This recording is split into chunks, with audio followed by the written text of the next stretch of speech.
नमस्कार, आदाब, सत श्री अकाल, गुड मॉर्निंग मेरे प्यारे दोस्तों। मैं आपका होस्ट एंड दोस्त अंकित आप सभी का सरप्राइज ऑनलाइन लर्निंग सेंटर पर वेलकम करता हूं। तो आप लोग इस समय पढ़ रहे हैं चैप्टर नंबर 3 इलेक्ट्रिक करंट, और चैप्टर नंबर 3 का आज हम पढ़ रहे हैं तीसरा वीडियो है ये, ओके, जिसमें हम लोग अध्ययन करेंगे electric energy and electric power, वैद्युत ऊर्जा तथा वैद्युत शक्ति के बारे में देखेंगे। ओके, तो अब तक देखिए आप लोगों ने पढ़ क्या लिया है। पिछले वीडियो में हम लोगों ने धारा के बारे में पढ़ा, ओम के नियम के बारे में, और आपकी अपवाह वेग क्या होता है और इनके बीच में धारा में क्या संबंध होती है, और आपकी गतिशीलता क्या होती है। तो इन सब चीज़ों के बारे में हम लोगों ने देखा था। तो आज की जो वीडियो होगी हम लोग इलेक्ट्रिक एनर्जी और इलेक्ट्रिक पावर के बारे में देखेंगे।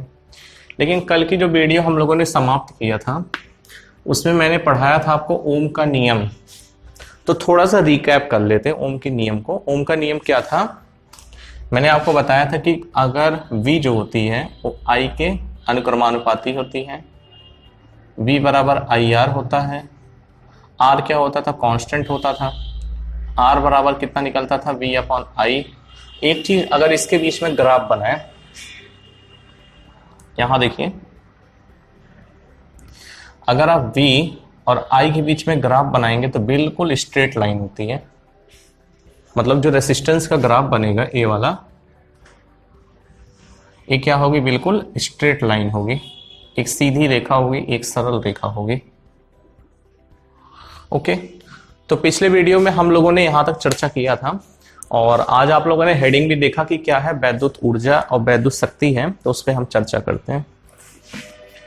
और आप लोग नोट्स वगैरह बना रहे हैं, क्योंकि देखिए नोट्स बनाना जरूरी है, क्योंकि नोट्स जो होता है, notebook is the mirror of the student.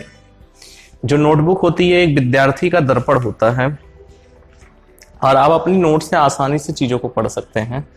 Exam time में आप बुक को रीड करना बहुत कठिन है, मतलब आप बुक को रीड करेंगे आपका मैक्सिमम टाइम चला जाएगा। अब नोट्स आपके खुद से बनाया हुआ रहेगा तो आप आसानी से पढ़ सकते हो।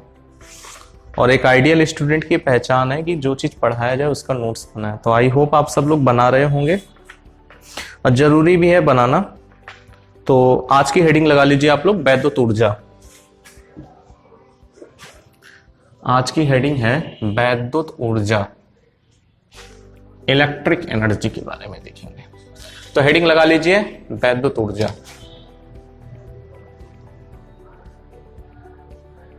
वैद्युत ऊर्जा,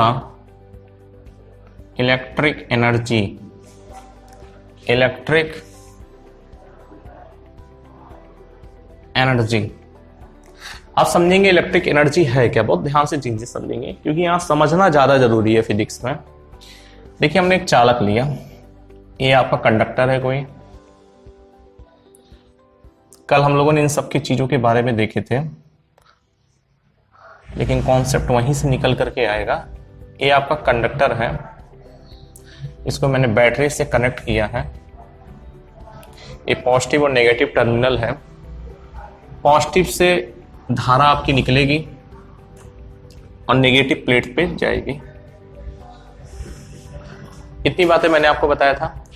फिर मैंने कल एक चीज और आपको बताया था, जब अपवाह वेग हम पढ़ा रहे थे, मैंने कहा था कि जब किसी चालक में हम वायर से उसको कनेक्ट करके बैटरी से उसमें पोटेंशियल प्रोवाइड करते हैं, तो अंदर क्या होती है, तार के भीतर करंट फ्लो करना शुरू कर देती है, धारा प्रवाहित होती है।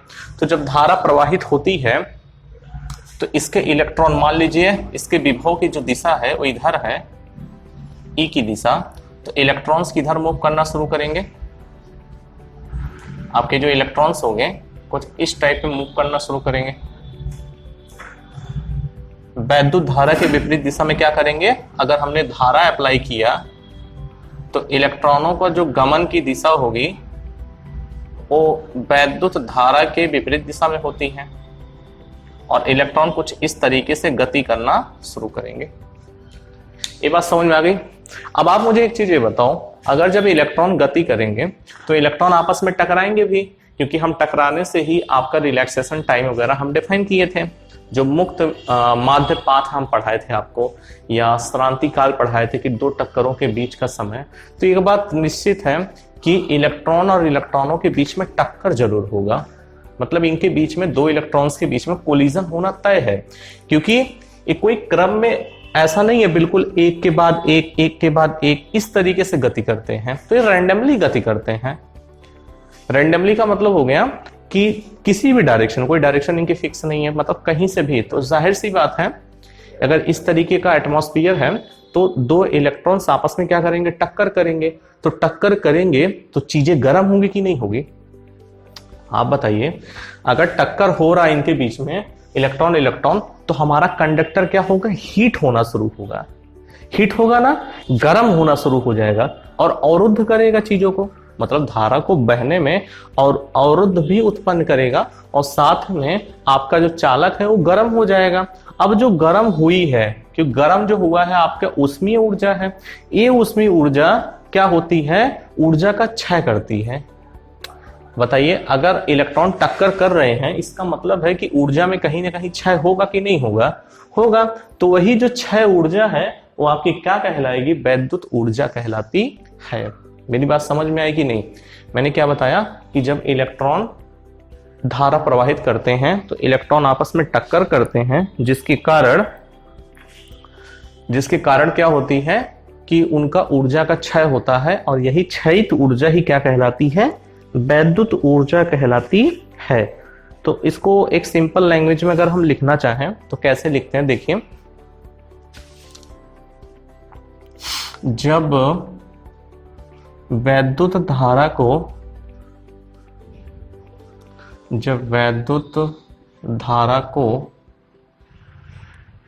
किसी चालक में प्रवाहित होता है, जब वैद्युत धारा किसी चालक में प्रवाहित होता है,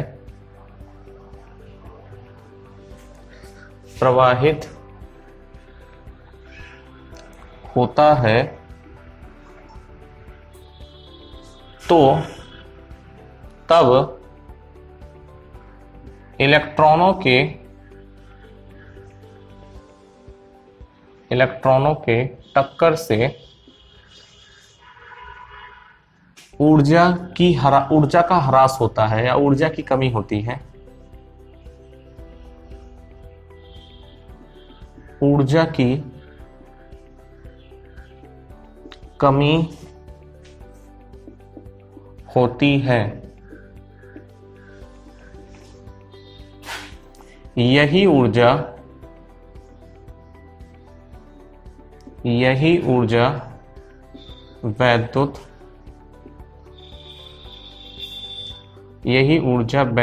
ऊर्जा कहलाती है। यही ऊर्जा वैद्युत ऊर्जा कहलाती है। तो देखिए आपका डेफिनेशन है, मैंने क्या बताया कि जब तार के भीतर करंट फ्लो करती है तो चालक के अंदर जो इलेक्ट्रॉन्स क्या करते हैं, आपस में टक्कर करते हैं और उससे ऊर्जा की हानि होती है, और वही ऊर्जा की हानि ही हमारी वही अमाउंट ऑफ एनर्जी क्या कहलाती है, वैद्युत ऊर्जा कहलाती है। ये बात आपको समझ में आ गई। अब देखिए कितनी मात्रा में करती है, इसका परिमाण क्या होगा, इसके लिए हम गणितीय कुछ विवेचना करते हैं। तो इसको कैसे लिखेंगे, यहां पे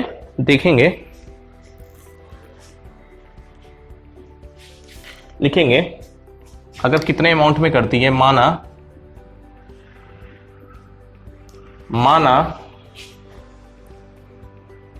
किसी तार में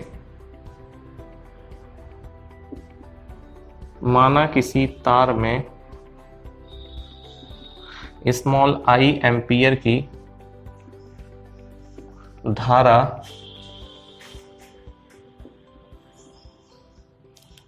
स्मॉल t समय के लिए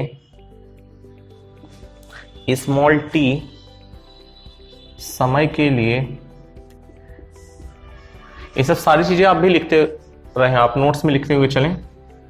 समय के लिए प्रवाहित होती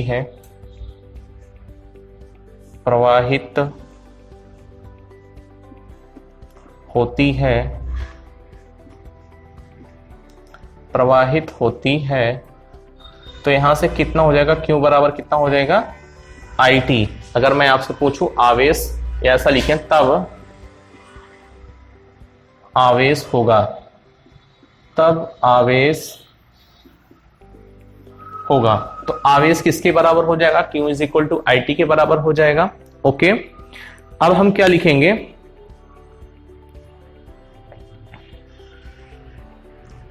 लिखिए Q आवेश को,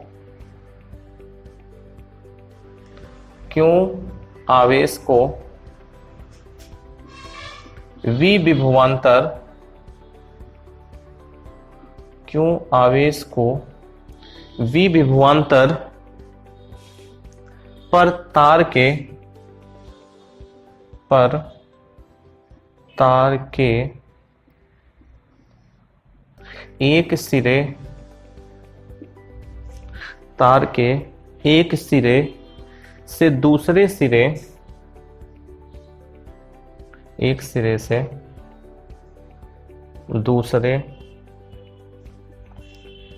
सिरे तक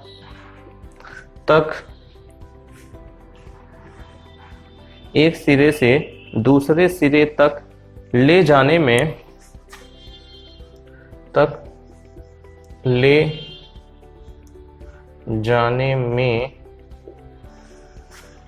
जाने में V इंटू Q कार्य करना पड़ता है, कार्य करना पड़ता है। तो देखिए बच्चों, यहां पे W बराबर कितना हो जाएगा, W बराबर आपका हो जाएगा V Q हो जाएगा। W बराबर कितना होगा, V Q होगा। और आप इसको समीकरण 1 मान लीजिए, और समीकरण 1 से कितना हो जाएगा, यहां से समीकरण 1 में Q बराबर IT है, तो V I T। Okay, from equation number 1, समीकरण 1 से हमने लिया है। ओके, इतनी बात आपको समझ में आई है। अब देखिए यहां पे V I T, इतनी बात क्लियर है ना। अब हम एक चीज जानते हैं ओम की नियम से, ओम के नियम से चूंकि V बराबर कितना होता है, IR होता है।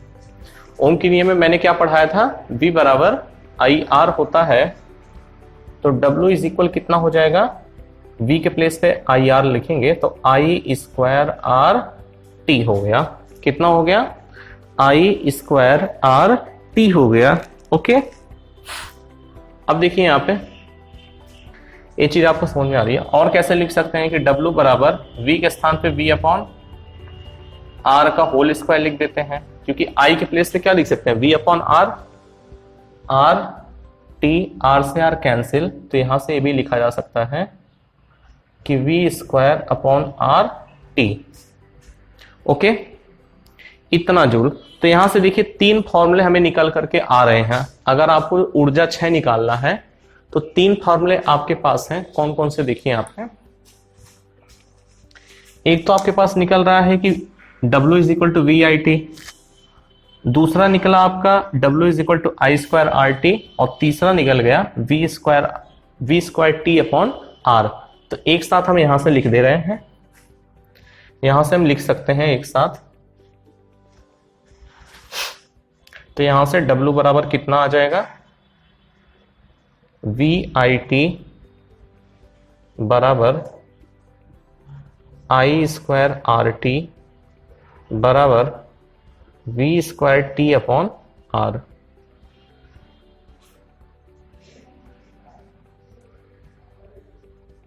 ओके,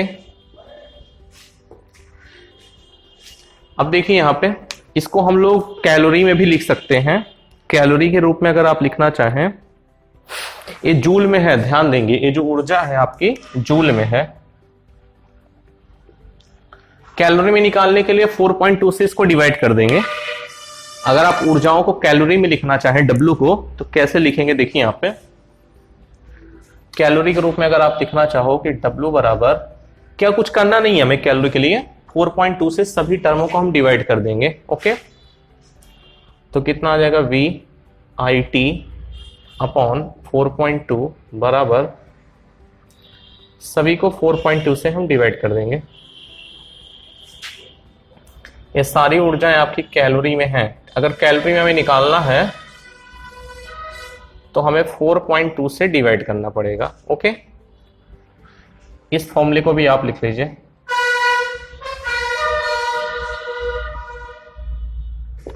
ओके, इसका स्क्रीनशॉट आप ले लो, फिर आपको समझा रहे हैं हम। जो लोग नहीं लिख रहे हैं प्लीज इसको स्क्रीनशॉट आप ले लो, क्योंकि सारी चीजों को नोट्स में लिखना है। आप इसको लिख लीजिए, फिर समझा रहे हैं आपको। ओके,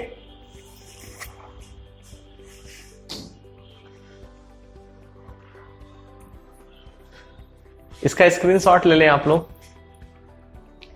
एक बार इसको रिकैप फिर से कर देंगे तो चीजें अच्छे से समझ में आ जाएंगी। ये सब सारी चीजें इंपॉर्टेंट हैं, आपके न्यूमेरिकल भी यहां से पूछा जाता है बोर्ड एग्जाम में, और बहुत ही सिंपली है चीजों को।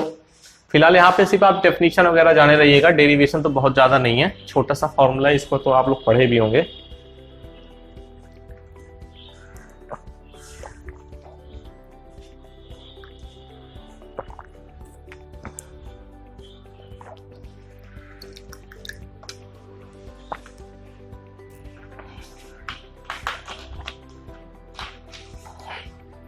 देखिए यहां पे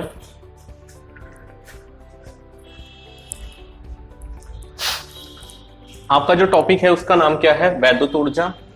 मैंने क्या बताया, वैद्युत ऊर्जा क्या है कि जब किसी कंडक्टर को हम वायर के थ्रू बैटरी से जोड़ दें, तो बैटरी से जोड़ने के बाद क्या होता है कि पॉजिटिव टर्मिनल से करंट आपके निकलना शुरू होगी और इस पूरे परिपथ में धारा प्रवाहित होगी। धारा प्रवाहित होने से क्या होता है कि चालक के भीतर जो इलेक्ट्रॉन होते हैं वो धारा के विपरीत दिशा में गमन करते हैं। तब ऐसा क्या होता है कि इलेक्ट्रॉन और इलेक्ट्रॉन आपस में टक्कर कर जाते हैं, कई इलेक्ट्रॉन्स आपस में टक्कर करते हैं, और टक्कर करने से क्या होता है कि ऊर्जा की ह्रास होता है, ऊर्जा की लॉस होता है। एनर्जी मतलब जो होती है वो लॉस हो जाती है, और वही लॉस एनर्जी आपकी क्या कहलाती है, वैद्युत ऊर्जा कहलाती है। अब देखिए यहां पे मैंने आपको परिभाषा भी लिखाया है। डेफिनेशन क्या कहता है कि जब वैद्युत धारा किसी चालक में प्रवाहित होता है तो तब इलेक्ट्रॉन के टक्कर से ऊर्जा की कमी होती है, यही ऊर्जा वैद्युत ऊर्जा कहलाती है। बहुत ही सिंपल डेफिनेशन है, आप किताबों में भी देखोगे बहुत सारे कॉम्प्लिकेटेड डेफिनेशन है, बट एग्जाम के लिए सबसे बेस्ट जिसको आप तुरंत याद रख सकते हैं, डेफिनेशन आपके दिमाग में तुरंत सेव हो जाएगा, वैद्युत ऊर्जा कहते हैं। अब देखिए अगर मान लो हमें कितना अमाउंट की एनर्जी लॉस हुई है उसको निकालना कैसे है, तो उसके लिए क्या करेंगे, तो मैंने मान लिया कि तार के भीतर आई एम्पियर की धारा टी समय के लिए प्रवाहित होती है, तब जो आवेश होगा कितना हो जाएगा, V is equal to I T. अब क्यों आवेश को विभवांतर पर तार के एक सिरे से दूसरे सिरे तक मान लो लेके जाना है, मान लो यहां से तुम्हें यहां लेके जाना है एक सिरे से, तो हमें क्या करना पड़ता है, कार्य और कार्य किसके बराबर होगा, वी क्यू के बराबर। तो W बराबर कितना आ गया, वी क्यू। अब आप जानते हैं समीकरण, जानते क्या, समीकरण 1 से आप ले लो, Q is equal to I T आ गया, W बराबर वी आई टी। चूंकि आपको पढ़ाया गया था ओम के नियम में V इज इक्वल कितना होता है, आई आर, तो W बराबर कितना हो जाएगा, आई स्क्वायर आर टी, और I ओम के नियम से कितना हो जाएगा, क्योंकि आप पढ़ते हो V is equal to I R, तो I बराबर V अपॉन आर, और उसका स्क्वायर कर देंगे तो यहाँ पे R से R कैंसिल आ गया, V square upon R T. तो 3 फॉर्मूले से हम इसको फाइंड आउट कर सकते हैं जूल में, और 4.2 से डिवाइड कर दोगे तो हम कैलोरी में पता कर सकते हैं। ओके, ये बात समझ में आ गई है, तो चलते हैं, बढ़ते हैं आज के अगले टॉपिक पर। इसको इरेज करना है तो आप लोग हेडिंग लगा लीजिए वैद्युत शक्ति, इलेक्ट्रिक पावर।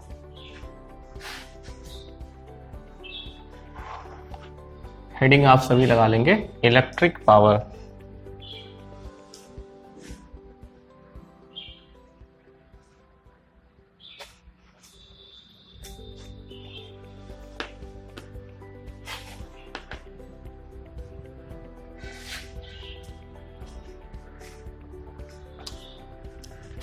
इलेक्ट्रिक पावर, वैद्युत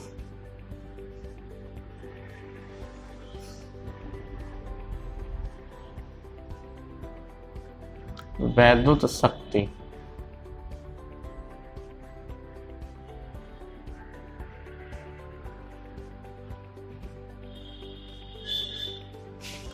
इलेक्ट्रिक पावर क्या होती है? इलेक्ट्रिक पावर है, अभी तक आप लोगों ने ऊर्जा तो पढ़ लिया, लेकिन ऊर्जा किस दर से उसकी खपत हो रही है। मेरा मतलब है समझिए कि प्रति सेकंड अगर हम पूछें आपसे एनर्जी कितना लॉस हो रही है तो वही उसका पावर है।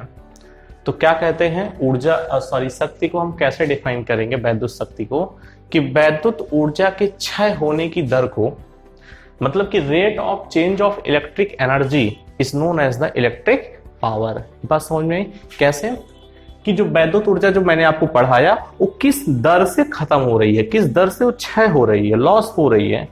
इंग्लिश में अगर हम कहें कि the rate of change of loss of electric energy, consumption of electric energy is known as the electric power. तो इसकी परिभाषा लिखिए, किसी वैद्युत परिपथ में, इसके डेफिनेशन लिखेंगे हम लोग, लिखिए किसी वैद्युत किसी परिपथ में, ऐसा लिखिए किसी परिपथ में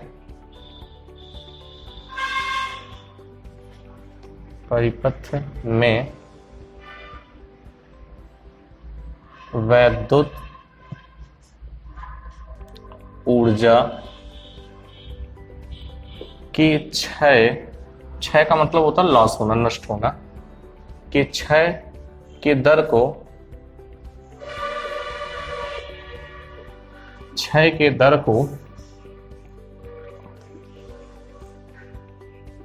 वैद्युत शक्ति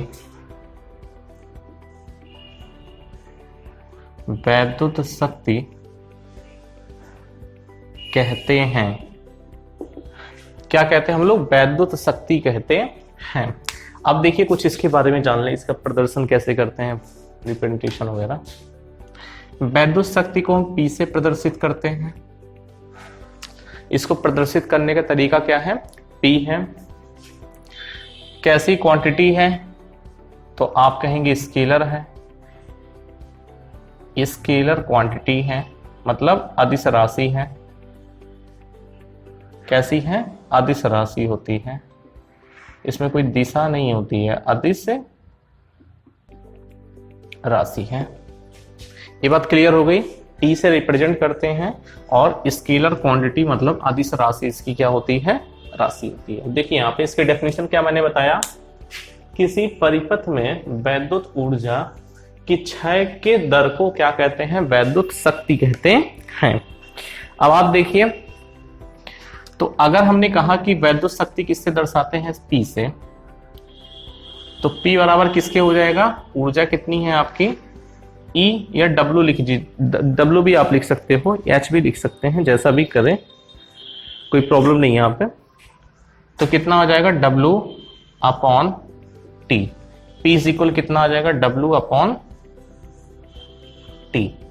अब इसका मात्रक आप लिखना चाहिए यूनिट, मात्रक कितना हो जाएगा? W का क्या होता है? जूल, टाइम का सेकंड, तो क्या आ गया? जूल पर सेकंड, जूल पर सेकंड। SI यूनिट क्या होती है? SI मात्रक, SI मात्रक होता है वाट। क्या होता है? वाट। ओके, इतना लिखिए पहले।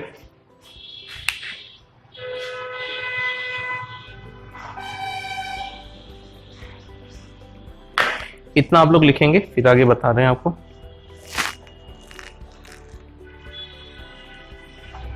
और इसको भी देखिए, तीन फॉर्मूले से हम लोग निकाल सकते हैं।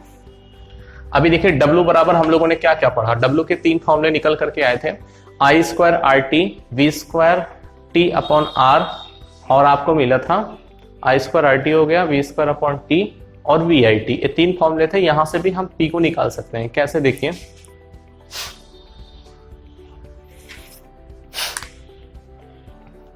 P को देखिए कैसे निकालेंगे हम लोग। P बराबर W बराबर कितना में मिला था? V I T upon T बराबर, और W बराबर क्या मिला था, I square R T upon T, और W बराबर कितना मिला था, V square upon R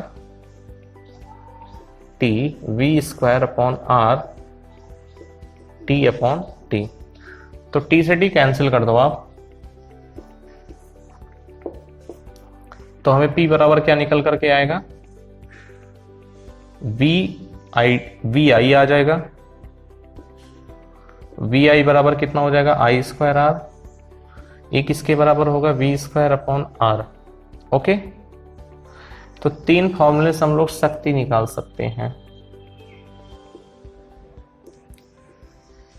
okay, इसका आप स्क्रीनशॉट लो, फिर आगे बता रहे हैं।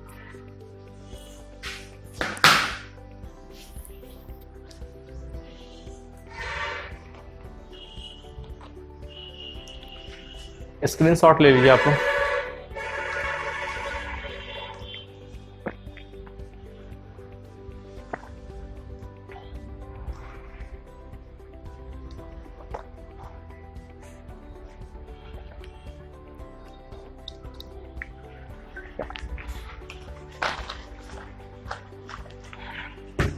देखिए यहां पे अगर आपसे इलेक्ट्रिक शक्ति पूछी जाए तो मैंने आपको पिछले टॉपिक में एक चीज बताया था कि वैद्युत ऊर्जा कहते हैं, वैद्युत ऊर्जा के क्षय के दर को क्या बोलते हैं, वैद्युत शक्ति बोलते हैं। इसी की डेफिनेशन भी मैंने लिखाया है कि किसी परिपथ में वैद्युत ऊर्जा के क्षय के दर को वैद्युत शक्ति कहते हैं, और इसको दर्शाते किससे है, P से, और कैसी राशि है, तो आप कहेंगे स्केलर क्वांटिटी है। राशि कैसी है, स्केलर, तो P बराबर डेफिनेशन के हिसाब से क्या हो जाएगा, P is equal to W upon T, और W का मात्रक क्या होता है, जूल, टाइम का सेकंड, तो यूनिट कितना हो जाएगा, जूल प्रति सेकंड, और SI मात्रक होता है कितना, वॉट होता है। ओके, और P बराबर हम कितना लिख सकते हैं, आपको पता है W के तीन फॉर्मूले मैंने बताया, तो इस W के स्थान पे आप रख देंगे, तो यहां से सिंप्लीफाई करेंगे तो P के तीन फॉर्मूले निकल के आएंगे। P is equal to V I बराबर I square R is equal to V square upon R. Okay, एक चीज और आपसे यहां पे पूछी जाती है कि 1 वाट की परिभाषा क्या है, डेफिनेशन ऑफ 1 वाट, तो अगली हेडिंग आपकी वही होगी। हेडिंग लगा लीजिए आप लोग, आप सब लोग हेडिंग लगा लेंगे, डेफिनेशन ऑफ 1 वाट।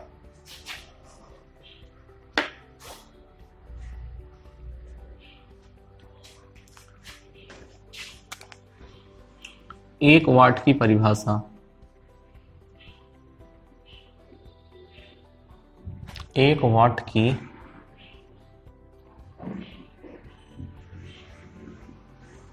परिभाषा, डेफिनेशन ऑफ 1 वाट।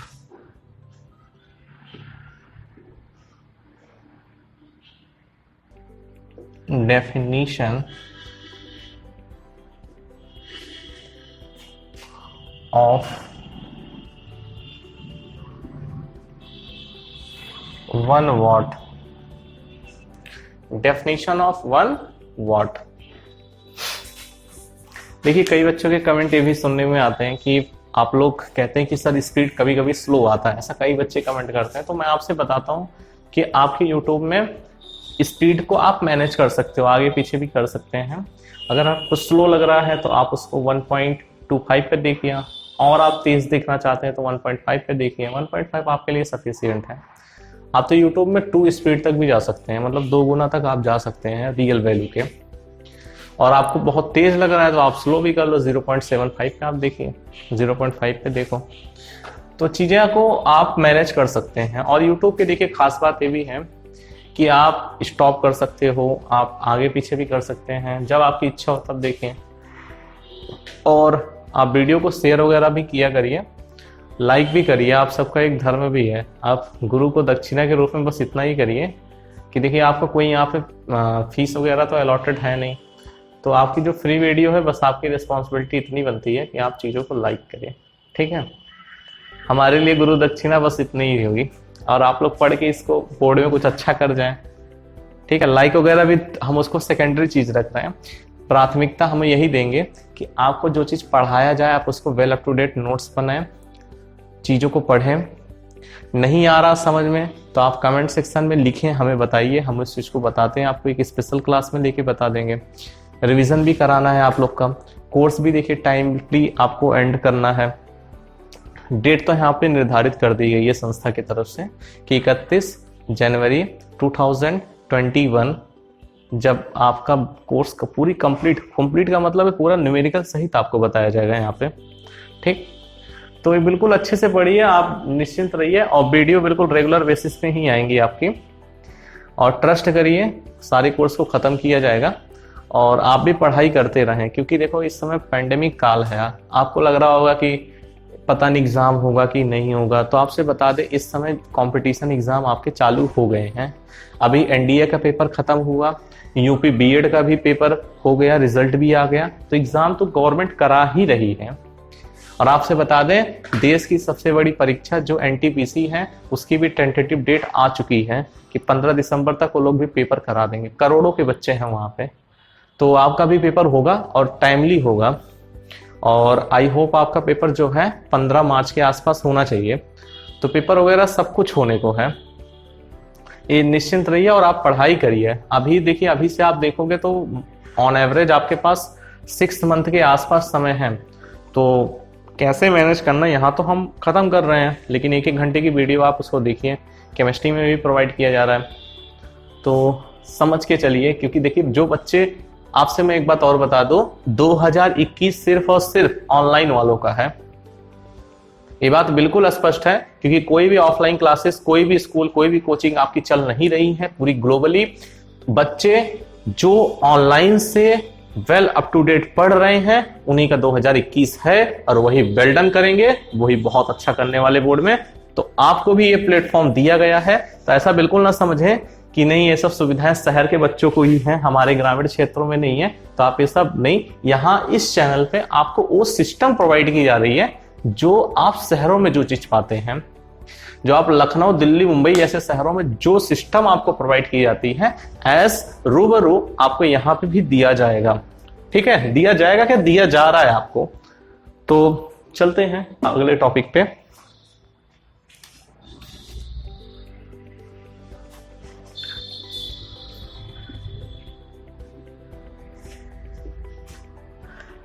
देखिए यहाँ पे डेफिनेशन ऑफ 1 वाट, आपको मैंने बताया कि पावर क्या है पिछले टॉपिक में। पावर आपने पढ़ा कि P is equal to W upon T। P is equal क्या होता है, W अपॉन T। तो 1 वाट कब होगा, देखिए इसका पावर का जो मात्रक है वाट है, तो 1 वाट कब होगा, जब 1 सेकंड में 1 जूल ऊर्जा क्षय हो। अगर आपसे पूछा जाए कि 1 वाट मतलब क्या है, तो 1 वाट से हमारा अभिप्राय यही है कि 1 सेकंड में 1 जूल यदि ऊर्जा क्षय होती है तो शक्ति 1 वाट की होगी। यही मतलब है ना कि जब आपका P बराबर 1 वाट कब होने वाला है, जब W बराबर 1 जूल होगा और T बराबर 1 सेकंड होगा। तो समझिए, देखिए यहां पे परिभाषा कैसे लिखेंगे, जब 1 सेकंड में, जब 1 सेकंड में 1 जूल, जब 1 सेकंड में 1 जूल ऊर्जा क्षय होती है। क्षय होने का मतलब है नष्ट होती है, डिस्ट्रॉय होती है, डैमेज होती है। आप लिख सकते हो, एक ऊर्जा क्षय होती है, 1 जूल ऊर्जा क्षय होती है, तब वैद्युत शक्ति,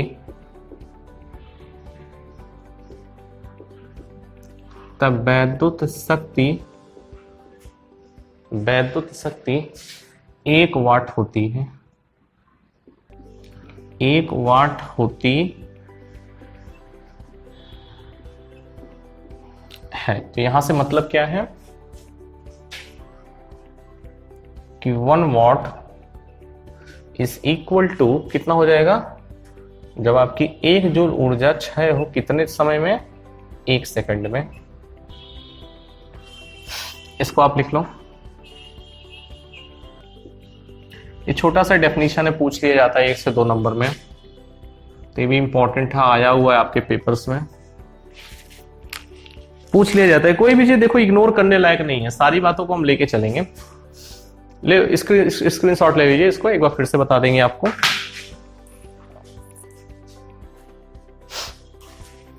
ओके, इसका स्क्रीनशॉट ले लिए होंगे। तो यहां पे क्या बताया गया, देखो बच्चों, 1 वाट की परिभाषा का मतलब है कि डेफिनेशन ऑफ 1 वाट। 1 वाट मेरा कब होगा, हम जानते हैं कि what is the symbol, what is the SI unit of the power. और पावर मैंने आपको बताया कि P is equal to W upon T होता है। तो W भी जब मेरा 1 जूल होगा और समय भी कितना होगा, 1 सेकंड का होगा, तो उस कंडीशन में हमारा जो P है वो 1 वाट का होगा। Do you getting my point? What I am telling to you?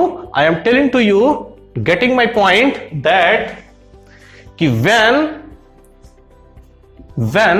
the energy consumption, the energy loss is equal to 1 watt in 1 second, then the power will be considered as the 1 watt. देखिए English में भी सीखिए। अगर आपको लग रहा है कि नहीं गुरुजी अंग्रेजी बोल रहे हैं, तो हम हिंदी मीडियम के बच्चे हैं, तो ये सब भ्रम भूल जाइए, क्योंकि आपको 6 महीने बाद जाना है बीएससी में, और बीएससी में हिंदी नहीं है, बीटेक में हिंदी नहीं है, तो थोड़ा सा बहुत हल्का फुल्का लेके चलिए, ठीक। और गुरुजी आपके जो है वो यूपी बोर्ड से नहीं थे, हम भी इंग्लिश मीडियम विद्यार्थी थे। तो देखिए हम जैसे हिंदी को सीख लिए, हिंदी के सारे शब्दावलियों को सीख लिए, वैसे भी आप इंग्लिश को भी आसानी से जान सकते हो। तो English is a very easy language. तो शुरू में मुझे भी होता था, मैं पढ़ाने जब आया, मतलब मुझे भी प्रॉब्लम्स हुई हिंदी मीडियम स्टूडेंट को पढ़ाने में कि कैसे हम हिंदी को मैनेज करें। तो कुछ हुआ नहीं, बस लगे रहे, बस आ गया। अब तो हिंदी तो आसानी से हो जाती है। तो वैसे आप लोग भी इंग्लिश की तरफ थोड़ी टेंडिंग करेंगे। तो ये चीज समझ में आपको आ गया कि 1 वॉट क्या है, आपके 1 जूल पर सेकंड होती है। ओके, अब अगले पे बढ़ते हैं, अगले टॉपिक पे। अगला अपना बहुत प्यारा टॉपिक है, ये तो पूछ ही लिया जाता है कंपटीशन वगैरह में भी, आपसे जाएंगे रेलवे वगैरह के, यूपी एसएससी रेलवे, यहां सब भी चीजें पूछी जाती हैं। हेडिंग ला लेंगे, लिखेंगे किलोवाट घंटा तथा जूल में सेकंड, लिखेंगे सब लोग। किलो वाट घंटा, किलोवाट घंटा,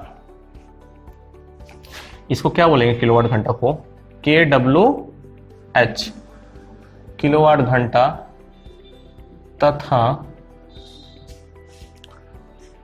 तथा जूल में सेकंड, जूल में संबंध, जूल में संबंध, जूल में संबंध।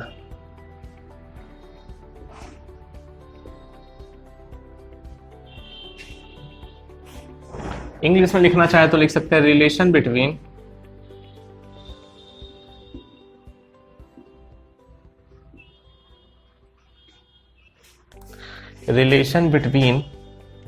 Kilowatt hour and joule. Okay, चलिए समझते हैं इस बात को कि आखिर इनके बीच में रिलेशन क्या है, संबंध क्या है। देखिए 1 किलोवाट घंटा का मतलब क्या। अच्छा, 1 किलोवाट घंटा को हम एक यूनिट भी कहते हैं, इसको ध्यान में रखिएगा, इसको यूनिट में बोलते हैं, 1 यूनिट।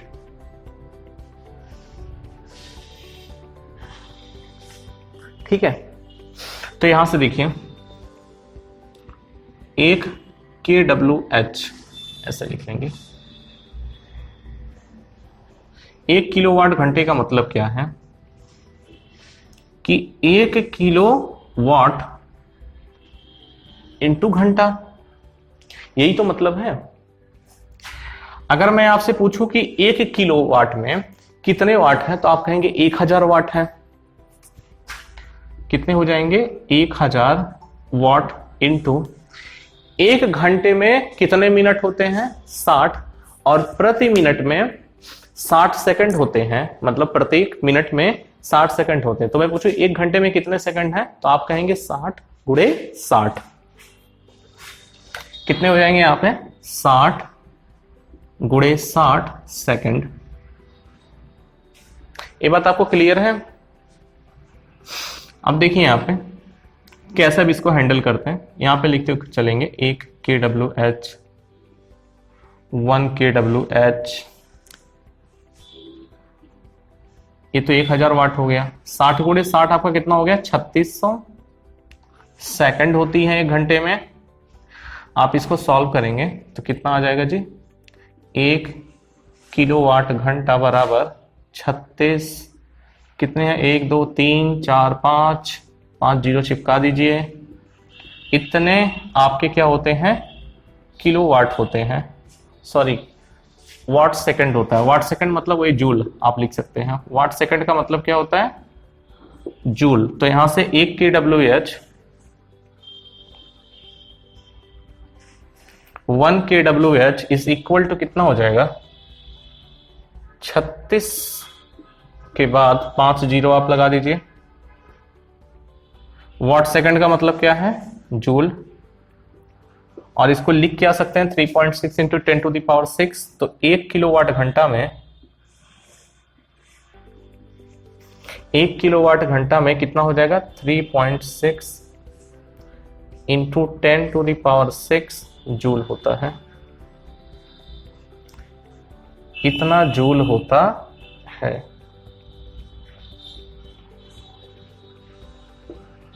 ओके, ये बड़ा वाला डब्ल्यू आप लोग बना लीजिए यहाँ पे, क्योंकि वाट को हम बड़े से दिखाएंगे। इसका स्क्रीनशॉट ले लो आप।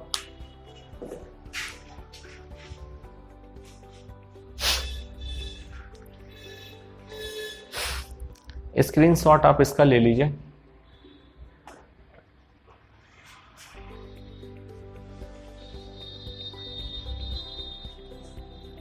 चलिए देखिए, एक बार समझ लेते हैं फिर से। मैंने आपको बताया यहाँ पे कि 1 kWh बराबर कितना हो सकता है, कितना होता है, मतलब 1 किलोवाट गुणे 1 घंटा। 1 किलोवाट में 1000 वाट, 1 घंटे में 3600 सेकंड होते हैं। मल्टीप्लाई किया 36, 5 जीरो थे, 5 जीरो लगा दिया। वाट सेकंड, वाट सेकंड को हम क्या लिख सकते हैं? जूल। और इसको मतलब साइंटिफिक नोटेशन में हमने कन्वर्ट किया तो कितना आ जाएगा? 3.6 इंटू 10⁶ जूल। चलिए बढ़ते हैं अगले टॉपिक पे। एक टॉपिक था छूट गया था, उसको मैं बता देता हूं कि प्रतिरोध को, या विशिष्ट प्रतिरोध आप लोग लिख लीजिए। ये पिछला टॉपिक था, ओम के लॉ के जस्ट बात था, तो छूट गया था, मैं आपको बता दे रहा हूं।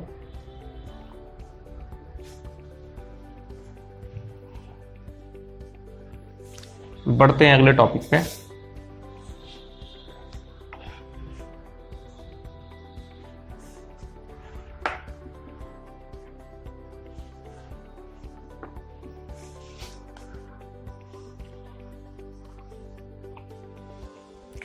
गर्मी भी बहुत ज्यादा पड़ रही है इस समय। चलिए सब लोग हेडिंग लगा दीजिए, विशिष्ट प्रतिरोध अथवा प्रतिरोधकता। विशिष्ट प्रतिरोध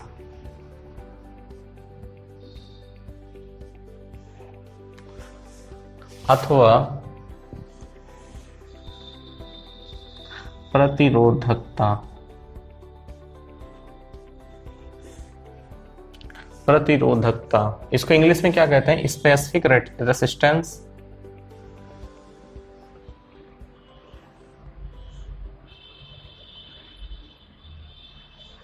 स्पेसिफिक रेसिस्टेंस एंड रेसिस्टिविटी।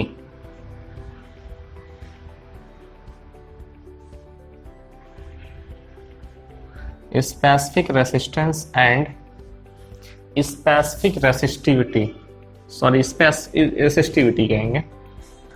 तो समझते हैं, देखिए यहाँ पे ओम का लॉ तो आप लोगों ने पढ़ा था। ओम का लॉ क्या था? V is equal to I R. R क्या था? नियतांक होता था जिसको हम चालक का प्रतिरोध कहते थे। ठीक है, चलिए पानी पी लें फिर बता रहे हैं आपको।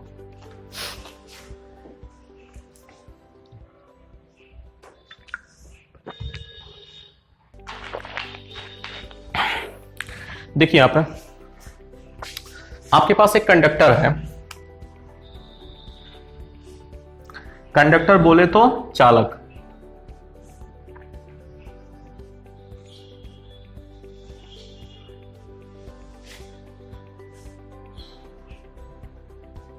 चालक है। इस चालक की लंबाई जो है वो L है।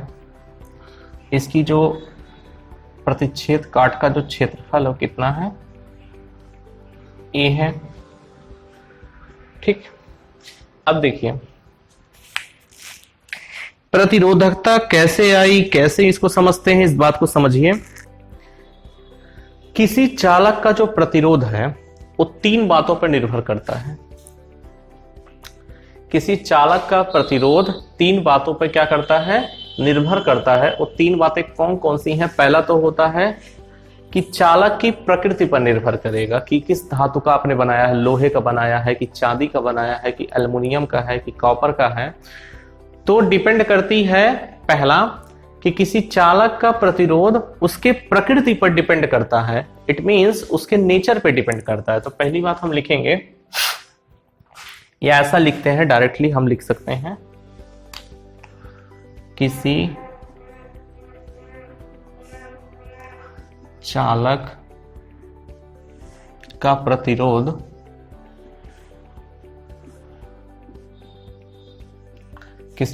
प्रतिरोध तीन बातों पर निर्भर करता है।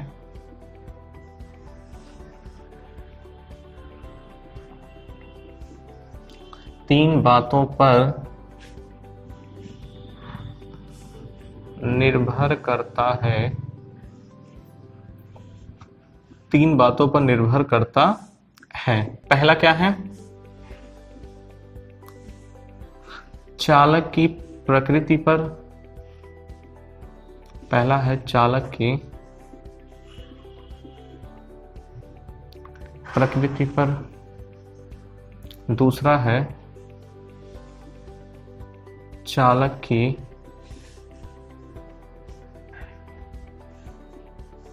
लंबाई पर। और तीसरा होता है कि चालक की अनुप्रस्थ काट का क्षेत्रफल पर। अनुप्रस्थ काट के लंबाई का मतलब L हमने लिया है, के क्षेत्रफल पर कितना है? A है। तो यहां से देखिए हमें एक संबंध निकल के आता है कि R अनुक्रमानुपाती कितना होता है? L के। समीकरण 1 आप ले लो, क्योंकि लंबाई पे डिपेंड होती है ना। यहां बात आपको लिखवाया कि किसी चालक का जो प्रतिरोध है 3 बातों पे डिपेंड करता है। तो ये तो प्रकृति हो गई। ये प्रकृति आपको यही बताएगा, मतलब प्रकृति को बताने वाला जो कारक है विशिष्ट प्रतिरोध है, प्रतिरोधकता ही होती है। तो चालक का प्रतिरोध की लंबाई पर डिपेंड करता है। फिर चालक, यहाँ चालक है, चालक की अनुप्रस्थ काट के क्षेत्रफल पर डिपेंड करेगा, मतलब R directly proportional to A। Equation number 2 आप ले लो। समीकरण 1 और 2 मिलाने से from first and second R अनुक्रमानुपाती कितना हो जाएगा? L/A के। आपको पता है कि जब हम अनुक्रमानुपाती चिन्ह को हटाएंगे तो हमें कांस्टेंट लेके आना पड़ता है। तो एक रो नाम का कांस्टेंट आया L/A।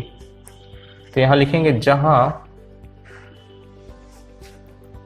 रो एक नियतांक है,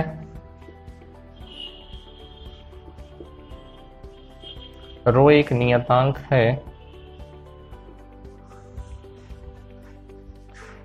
जिसको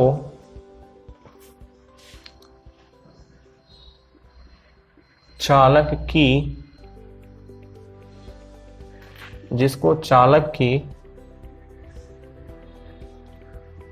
प्रतिरोधकता या विशिष्ट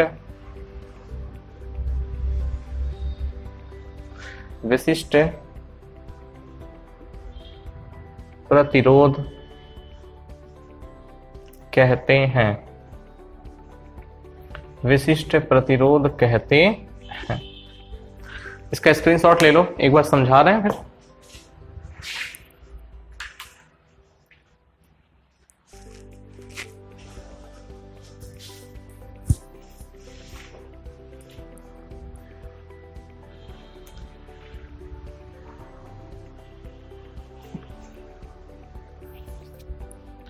ओके, स्क्रीनशॉट आपने ले लिया होगा। तो देखिए हम पढ़ रहे हैं विशिष्ट प्रतिरोध या प्रतिरोधकता। किसी चालक का, मैंने आपको बताया कि किसी चालक का प्रतिरोध 3 बातों पे डिपेंड करता है। 3 बातों पे डिपेंड करेगा, और 3 बातें कौन कौन सी है? पहली होती है चालक की प्रकृति पर निर्भर करेगा। अच्छा, यही प्रकृति बताने के लिए ही आपकी प्रतिरोधकता है, इसलिए मैंने फॉर्मूले में नहीं लिखा, बाद में उसको कांस्टेंट के रूप में लेकर के आया।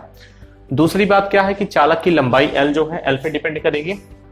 अनुप्रस्थ काट का क्षेत्रफल जो आपका A है, ए वाला पोर्शन A, उस पर डिपेंड करेगा। तो इससे 2 समीकरण यहां से निकलते हैं।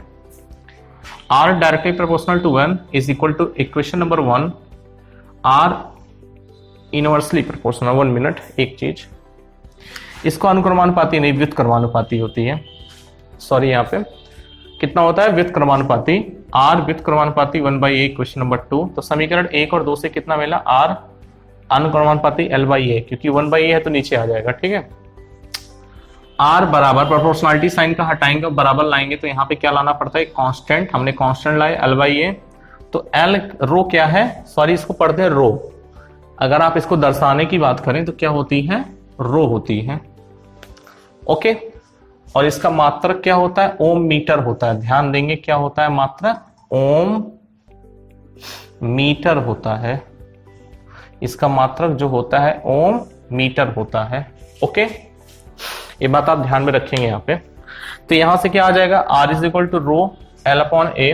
तो रो क्या है? एक नियतांक है जिसको चालक की प्रतिरोधकता या विशिष्ट प्रतिरोध कहते हैं, स्पेसिफिक रेसिस्टेंस कहते हैं। दर्शाते किससे स्पेसिफिक रेसिस्टेंस को? रो से। और इसका यूनिट क्या होता है? यूनिट है आपका ओम मीटर। इसका यूनिट क्या होगा? ओम मीटर होता है। ओके, तो बच्चों आज के लिए हम इतना ही रख रहे हैं। मिलते हैं हम लोग कल एक नए टॉपिक के साथ।